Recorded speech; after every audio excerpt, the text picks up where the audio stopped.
호주 내에서 관련 학위 서티피케이트 3 이상의 학위를 가지고 있을 경우에 또는 관련 학위 없이 호주 내에서 1년 풀타임 기준으로 경력이 있다면 학위 없이도 경력으로만 대체가 가능하다. 그리고 해외에서 한국 포함해서요. 관련 학위가 있거나 또는 풀타임으로 경력이 있다면 반드시 기술심사라는 것을 통과해야 한다입니다. 자, 좀 전에 말씀드린 해외 학위를 가진 경우에는 기술심사를 통과해야 된다고 말씀을 드렸습니다. 그러면 이 기술심사 기관은 어떤 곳이 있느냐? 즉 간호학을 공부하시는 분들은 쉽게 아실 수 있는 기술심사 기관 있죠. NMAC이라는 곳이 있고 또 이제 오스트레일리안 커뮤니티 워커 어소시에이션이라고 해서 ACWA라는 기술심사 기관 두 곳이 있습니다. 이 두 곳에서 앞서 말씀드린 세 가지 직업군을 기술심사를 하게 되는데요. 우선은 NMAC을 먼저 말씀을 드릴게요. NMAC 같은 경우에는 두 가지 기술 직군, 앞서 말씀드린 기술 직업군을 심사를 하는데 그게 Nursing Support Officer, 그다음에 Personal Care Assistant 이 두 가지를 심사를 하고요.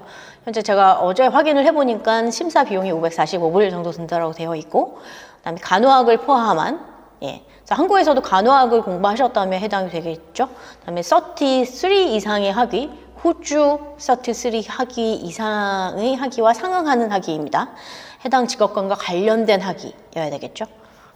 그거를 가지고 있거나 또는 아까 기간도 경력도 지난 5년 중 12개월이라 말씀드렸는데 역시나 기술심사 기관에서 그 부분을 얘기를 하고 있더라고요. 그래서 지난 5년 중 12개월의 풀타임 기준의 경력으로 해당 직업군과 직접적인 관련이 있어야 하며 간호 또는 요양원 관련된 일들은 모두 포함이 됩니다라고 명시되어 있습니다. 그래서 좀 구체적으로 더 보고 싶으시다라고 하시면 NMAC 기술심사 기관을 들어가시면 아주 자세하게 나와 있습니다.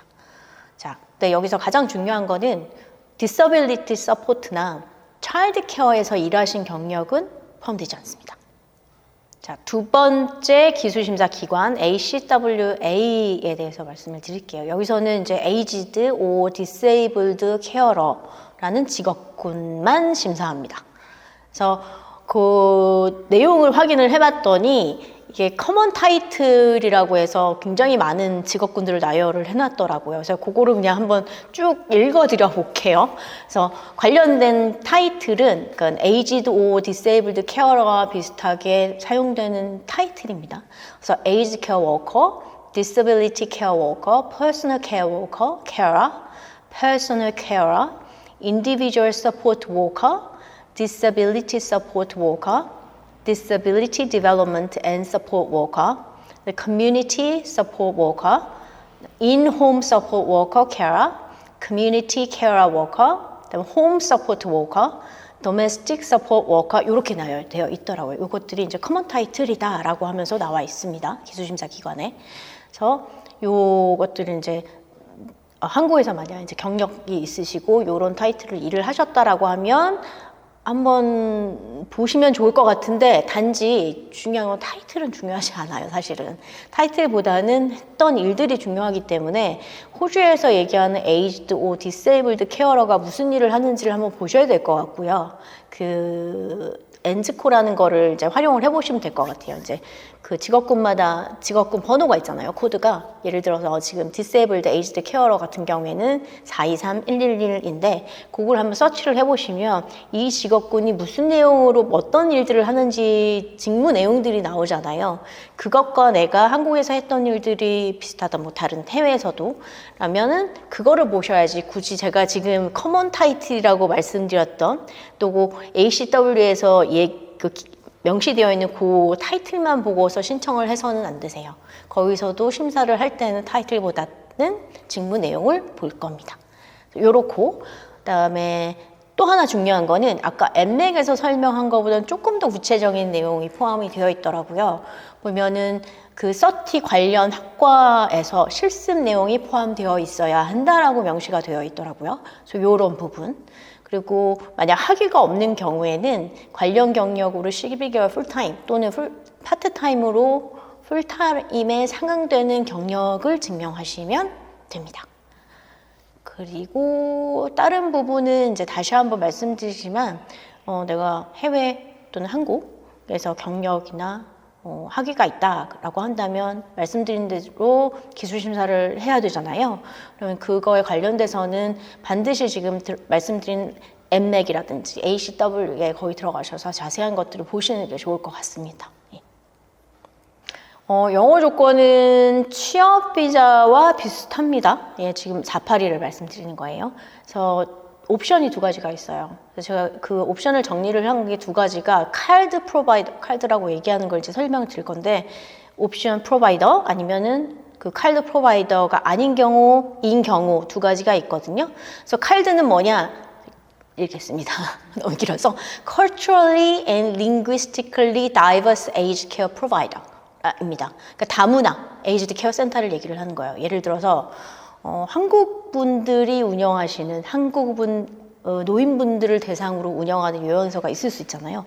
그럼 그런 곳에서 일하시는 워커들, 에이지드 케어러들라든지 뭐 디세이블드 케어러 분들 같은 경우를 얘기를 합니다. 그래서 그렇지 않은 곳을 먼저 말씀을 드릴게요. 그래서 non-card provider입니다. 그럴 경우에는 IELTS 기준으로 5.0이에요. 그래서 물론 다른 영어 시험으로 할 수 있거든요. 뭐 PT 많이 보시죠? 그다음에 OET라는 것도 있어요. 그래서 이제 간호사분들이나 뭐 의료 쪽에 종사하시는 분들은 잘 알고 계실 거고, 토플, 뭐 캠브리지, CA 테스트도 모두 가능합니다. 그래서 IELTS 기준으로 해서 오버롤 5인데요. 5.0이 이제 스피킹, 리스닝에 들어가야 되고, 그다음에 리딩, 라이팅은 기본적으로 4.5 이상이셔야 됩니다. 그래서 제가 아까 말씀드린 다문화 에이지 케어 센터의 경우는 이제 CALD, CALD 이렇게 얘기를 하거든요. 그 프로바이더에서 일하실 경우에는 조금 더 낮습니다. 영어 점수가. 그래서 영어 점수는 IELTS 최소 기준은 4.5입니다. 그래서 낮죠. 그래서 요거를 기억하시면 될 것 같고요. 이제 ENS 저희가 이제 482 취업 비자만 받진 않잖아요. 이제 영주권 넘어갈 때도 영어 점수가 필요하잖아요. 그래서 영어 점수는 5.5입니다. 저희가 기본적으로 얘기하는 482 비자에서 영주권으로 넘어가는 ENS 786을 넘어갈 때는 영어 점수가 627거든요. 근데 그거와는 조금 또 다르죠. 예. 제가 이제 영어 점수 뭐 필요한 학위, 경력 이런 것도 설명을 드렸었고 간단하게나마. 그다음에 여기서 고용주 필요한 부분도 말씀을 드렸고 당연히. 근데 이제 고용주가 처음에 레이버 어그리먼트를 거치기 위해서 유니온과 MOU를 맺어야 된다라는 부분을 설명을 드렸잖아요. 이런 부분들을 다 거쳐야만 지금 비자 신청을 할 수 있는 거거든요. 그래서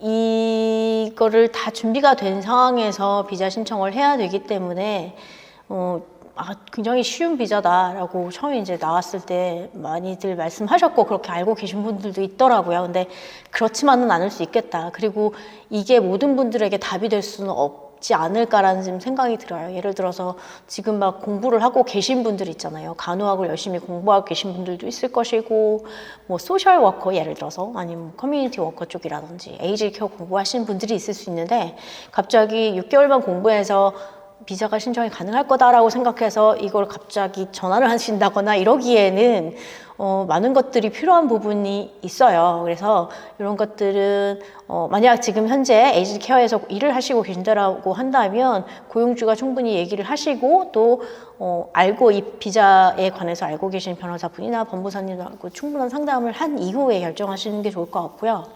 뭐 개인적인 생각입니다만 아무래도 에이지드 케어 쪽이잖아요. 그러니까 간호하시는 분들도 힘든 거 굉장히 많이 알고 있는데 나이 드신 분들을 대상으로 하는 일이 많다 보니까 많이 힘들 거라고 생각이 들거든요. 그래서 육체적이나 뭐 정신적으로도. 그러니까 이런 분들이 본인한테 이게 맞을 것인지를 충분히 고려한 후에 선택하시는 게 어떨까라고 개인적인 생각입니다. 그래서 이렇게 뭐 간단하게나마 설명을 드렸고, 혹시 추가적인 부분이 더 발표가 된다거나 이러면 뭐 다른 기회를 또 통해서 말씀을 드릴 수 있을 것 같습니다. 제가 설명드린 부분이 잘 정리가 돼서 이해가 되셨으면, 그리고 도움이 조금이라도 되셨으면 좋을 것 같고요. 아무래도 비자 상담에 대해서는 호주 내에서는 변호사나 법무사를 통해서 상담을 받으시는 게 좋지 않을까라는 생각이 듭니다. 그리고 영주권 준비하시는 분들은 아무래도 관심이 많으실 거고 하니까 앞으로 또 계속 뭐 뉴스가 나오면 거기에 대해서 관심 기울이시고 하셨으면 좋을 것 같고, 주변에서 얘기하는 나의 케이스는 이랬고 저분의 케이스는 이랬다라는 얘기보다는, 그리고 또한 카더라라는 뉴스보다는 직접적인 아까처럼 말씀드렸듯이 상담을 통해서 진행을 하시면 좋지 않을까라는 생각이 듭니다. 자, 오늘 좀 춥네요. 건강 조심하시고 다음에 또 기회가 되면 뵙겠습니다. 감사합니다. 감사합니다.